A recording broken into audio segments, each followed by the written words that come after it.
चलिए देखिए इलस्ट्रेशन 1, ये है पेज नंबर आपका 194। 3 companies raised the capital as अंदर। 3 कंपनी के बारे में दिया हुआ है, कंपनी 1, कंपनी 2 और कंपनी 3। इन्होंने क्या किया है ना, कैपिटल रेज किया है। देखते हैं पहली वाली कंपनी ने, वो कैपिटल जो है पहली वाली कंपनी का वो है 2 लाख। लोन इन्होंने नहीं लिया है, मतलब ये जो कैपिटल है ये इनकी अपनी पूंजी है, अब इसमें प्रेफरेंस हो या फिर इक्विटी वाले हो। कंपनी 2 की बात करें तो इनका अपना पैसा है 1,60,000 और कहीं दूसरे जगह से उठाया हुआ है, इन्होंने उठाया हुआ है मतलब कि लोन इन्होंने लिया है 40,000 का। और अगर हम कंपनी 3 की बात करें तो यहाँ पर इनका कैपिटल देखिए कितना है 40,000 का और लोन इन्होंने लिया हुआ है 1,60,000 का। अगर ओवरऑल देखें तो कंपनी 1 के पास टोटल जो इन्वेस्टमेंट है, यानी ये जो इन्वेस्टमेंट करेगी अब वो अपनी कंपनी में करे या फिर कहीं भी करे, टोटल इन्वेस्टमेंट कंपनी 1 का 2 लाख का है, कंपनी 2 का भी 2 लाख का है और कंपनी 3 का भी 2 लाख का है।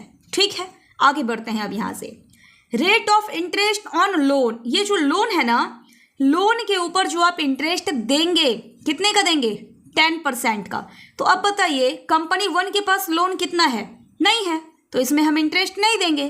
कंपनी 2 के पास लोन कितना है 40,000 का, 40,000 का 10% निकालेंगे, जितना भी आएगा उतना कंपनी 2 लोन का पेमेंट करेगी।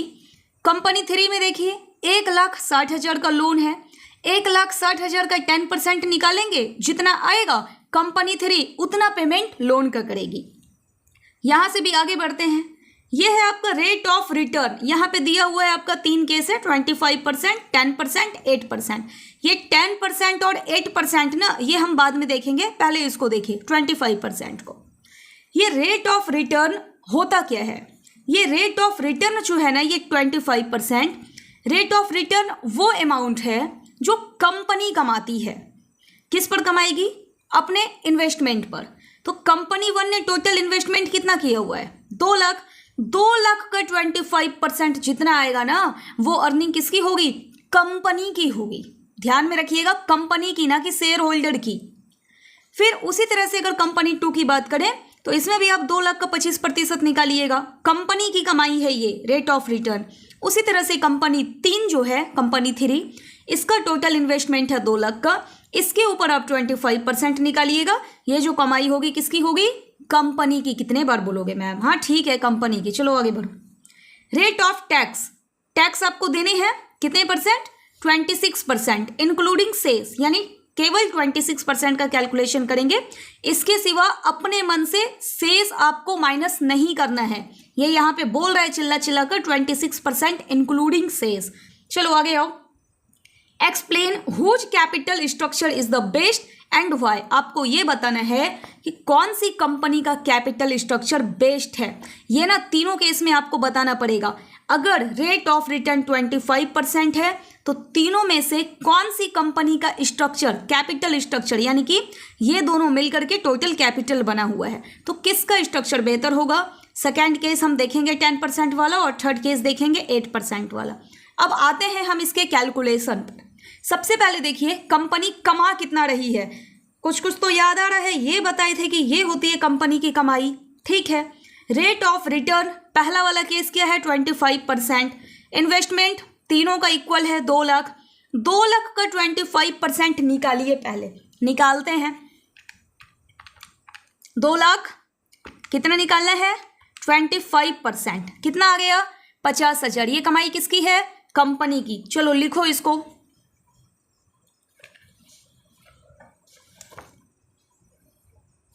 अब हम लिखते हैं यहां पर, क्या था सबसे पहले आपका rate of return. Rate of return तीनों कंपनी के लिए कर लेते हैं, कंपनी 1, 2 और 3। ठीक है, कितना आया था याद है क्या, ये 50,000 आया था। 50,000 कैसे आया, जो आपका 2 लाख था ना टोटल इन्वेस्टमेंट, उसका कितना परसेंट निकाले थे आप, 25% निकाले थे। तो 50,000 कमा रही है कंपनी 1, 50,000 कमा रही है कंपनी 2 और 50,000 कमा रही है कंपनी 3। ठीक, अब इसके बाद आप क्या करेंगे, रेट ऑफ रिटर्न आपका निकल गया 25% का। अब क्या माइनस करना है, लोन जितना भी कंपनी ने लेकर रखा हुआ है, तो कंपनी वन के केस में देखिए लोन है क्या? नहीं है। कंपनी वन के केस में लोन नहीं है। यहाँ पे लोन जो है इंटरेस्ट ऑन लोन क्या करेंगे? माइनस करेंगे। इंटरेस्ट ऑन लोन कितना परसेंट है देख लीजिए एक बार। Rate of interest on loan 10%, at the rate 10%। Company one में लोन है ही नहीं, तो क्या माइनस करेंगे? कुछ भी नहीं करेंगे। कंपनी टू में देखिए कितना है लोन? 40,000। कितना परसेंट देना है आपको? लोन का परसेंट जो है वो कितना है? 10%।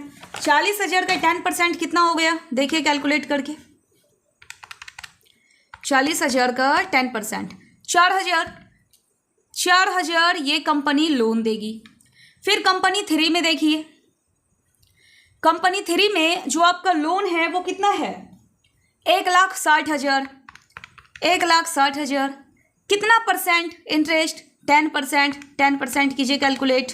16,000। इसमें आ गया आपका 16,000। ठीक है, अब इसको माइनस कीजिए। 50,000 में यहाँ पे आपका लोन कुछ भी नहीं जा रहा है, ये 50,000 हो गया। 50,000 में लोन आपने दिया 4,000 का, ये इधर कट रहा है क्या?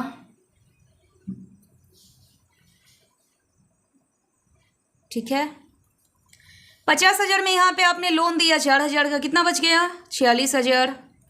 यहाँ पर 50,000 में 16,000 का लोन दे दिया, ये इंटरेस्ट दे दिया लोन पर, कितना बच गया आपके पास? 50 में गया 16 तो 34,000। ठीक है, अब आपने लोन के ऊपर जो इंटरेस्ट था 10% वो आपने माइनस कर दिया। ये जो आया आपका profit after interest and before tax, यहां आप लिख लीजिए प्रॉफिट बिफोर टैक्स। ठीक है, और भी कुछ माइनस करना है क्या? इंटरेस्ट तो माइनस कर दिए, अब इंटरेस्ट के बाद क्या माइनस करते थे? इंटरेस्ट के बाद जो है अब टैक्स को माइनस करेंगे। यहाँ लिखिए माइनस करेंगे टैक्स को। क्या रेट दिया हुआ था टैक्स का? Eight the rate 26%। अब कौन से वाले प्रॉफिट पे टैक्स आपको माइनस करना है? ये जो निकला है ना, ये 50,000, 46,000, 34,000, इस पे निकालेंगे आप अपना टैक्स का कंप्यूटेशन। 50,000 का 26% निकालिए, कितना हो गया?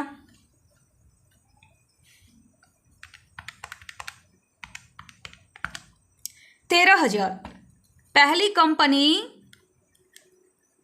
जो टैक्स पे करेगी वो करेगी 13,000 का। दूसरी वाली कंपनी का 46,000 का निकालना है आपको 26%। कितना हो गया? 11,960। इसमें लिख दीजिए 11,960। थर्ड वाली जो कंपनी है ना 34,000 का निकालेंगे 26%। 34,000 26, 8,840। यहाँ लिखिए 8,840। अब इसको माइनस करते हैं। यह है आपका प्रॉफिट बिफोर टैक्स। अब आ जाएगा आपका प्रॉफिट आफ्टर टैक्स। 50,000 में अगर 13,000 गया तो 37,000। यहाँ लिख दीजिएगा आप 37,000। 46,000 में 11,960 माइनस करेंगे। 46,000 में 11,960 माइनस 34,040। 34,040। 34,000 में 8,840 माइनस करेंगे। 34,000 में 8,840 माइनस करेंगे। 25,160। यहाँ पे लिख दीजिए आप 25,160। ये जो है आपका, ये आ गया प्रॉफिट आफ्टर टैक्स। टैक्स का पेमेंट कर दिया ना आपने, जो 26% दिया हुआ था। इसमें आप लिख दो प्रॉफिट आफ्टर टैक्स। ठीक है, अब ये जो है 37,000, 34,040, 25,160, ये वाला जो प्रॉफिट है ये किसके लिए होगा? आपने इंटरेस्ट दे दिया लोन पर, टैक्स का भी पेमेंट कर दिया। टैक्स के बाद अब जो ये प्रॉफिट आपके पास आया है, ये प्रॉफिट किसके लिए होगा? ये होगा आपके शेयर होल्डर्स के लिए। ठीक है, यहाँ पर देखकर आप नहीं बता सकते हैं कि कौन सी कंपनी का कैपिटल स्ट्रक्चर बेहतर है। अब देख करके आप बोलो 37,000 ज़्यादा है, कंपनी वन का बेहतर है, कंपनी वन का बेहतर है। नहीं, कंपनी वन में शेयर होल्डर ने कितना लगाया था? 2 लाख लगाया था। लेकिन कंपनी 2 में जो ये 34,040 की कमाई है, क्या ये 2 लाख लगाने के बाद है क्या? ये कमाई तो शेयर होल्डर की है ना। तो कंपनी 2 में शेयर होल्डर ने कितना लगाया था? केवल 1,60,000 लगाया था। तो ये 34,040 जो कमाई हुई है शेयर होल्डर की, 1,60,000 लगाने के बाद हुई है। तो इसका अभी हमको परसेंट में कैलकुलेशन करना पड़ेगा।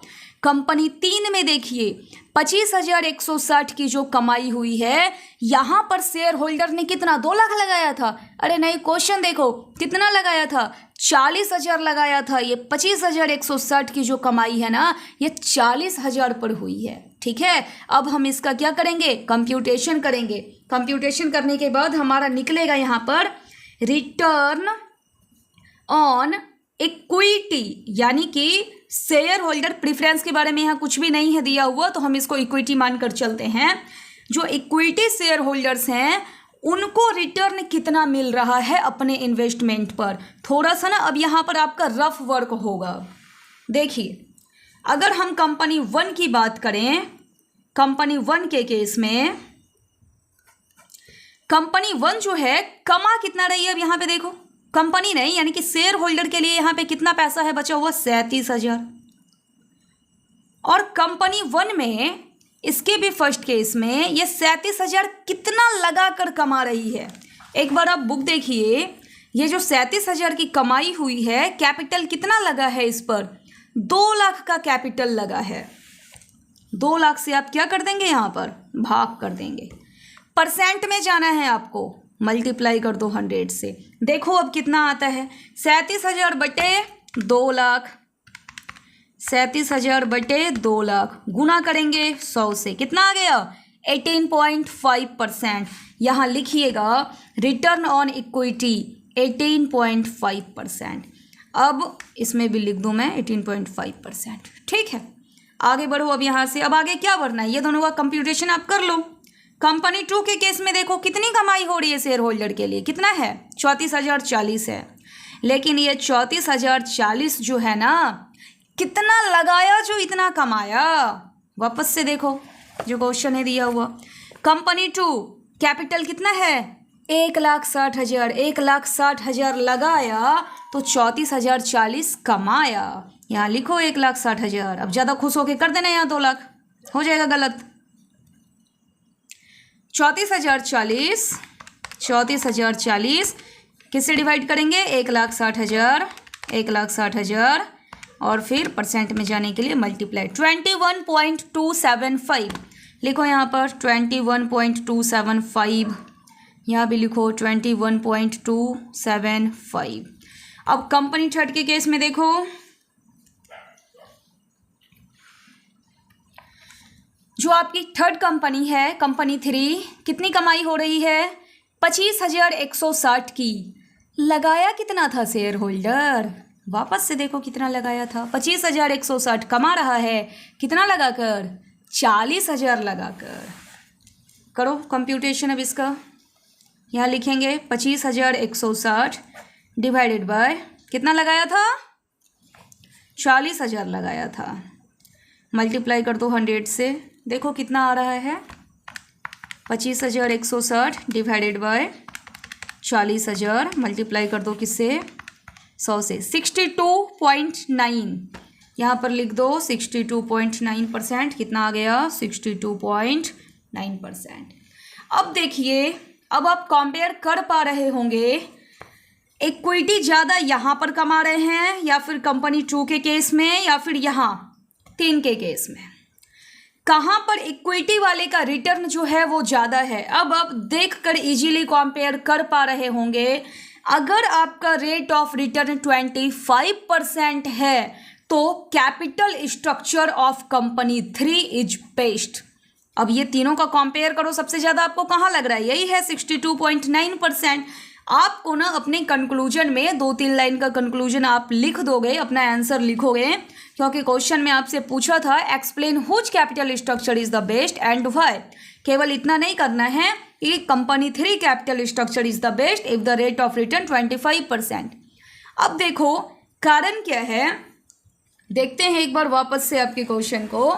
यहाँ पे देखिए कंपनी की कमाई जो थी वो कितनी है 25%, और लोन पे आप कितना दे रहे थे 10%, यानी कि बाहर जो आप पेमेंट कर रहे हैं ना वो कम कर रहे हैं, और जो आपकी अपनी कमाई है, जो कंपनी की कमाई है, वो 10 और 25 में कंपेयर करो तो ये 25% जो है ये ज़्यादा है।